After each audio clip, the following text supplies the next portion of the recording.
Formula One test session at Estoril. The Portuguese weather somewhat wetter than we normally expect. Nelson Piquet, the man heading out into the puddles. No sign yet of a second driver for Benetton, although Roberto Moreno is still widely tipped to be the man. But as you can see, the test session very much hampered by rain.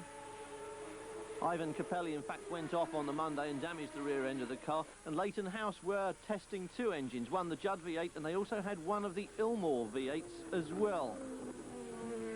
And there are rumours that link that Ilmor V8 with Lotus at the moment, which is not much of a surprise since the Lotus link with GM is fairly solid and the GM-Ilmor connection goes back a long enough way.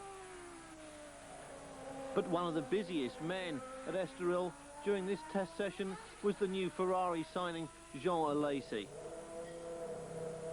And not just Alesi, but also team leader Alain Prost in attendance. And of course, just a short walk away, arch rivals Marlboro McLaren, Gerhard Berger, the man in frame there. Riccardo Patrese, evident for Williams as well, and Williams were testing one of the new automatic gearboxes.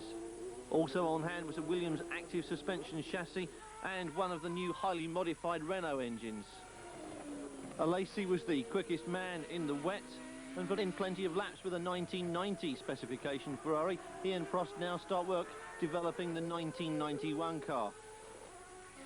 All the promise for an exciting 1991 Formula One season was encapsulated here at Estoril as Ferrari and McLaren circulated the racetrack.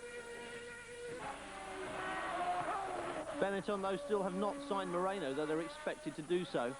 When they do that, the whole driver market will go into top gear and all the signings will be complete for 1991. Mika Hakkinen has signed for Lotus. Martin Donnelly still has a Lotus contract, and we'll have an interview with Martin Donnelly on Motorsport News next week. The young Frenchman Jean Alesi is one of the drivers everyone will be watching when the season gets underway. So too this man, Belgian driver Eric van der Poel, hot from Formula 3000. And also moving into Formula One from the world of Formula 3000 is the reigning British Formula 3000 champion, Pedro Chavez. So plenty of new names and new faces to look out for when the season gets underway at Phoenix. And still plenty more testing and development for the new drivers and for the new teams coming into the sport. Chavez here, Alesi and Van der Poel have come up through the normal route of Formula 3000. Mika Hakkinen skipped that, going from the championship of Vauxhall Lotus to the championship of Formula 3 and now straight into Formula 1 as a Keke Rosberg protege. His future will be interesting to watch. And finally from us, a reminder that Christmas is a time for peace on earth and goodwill.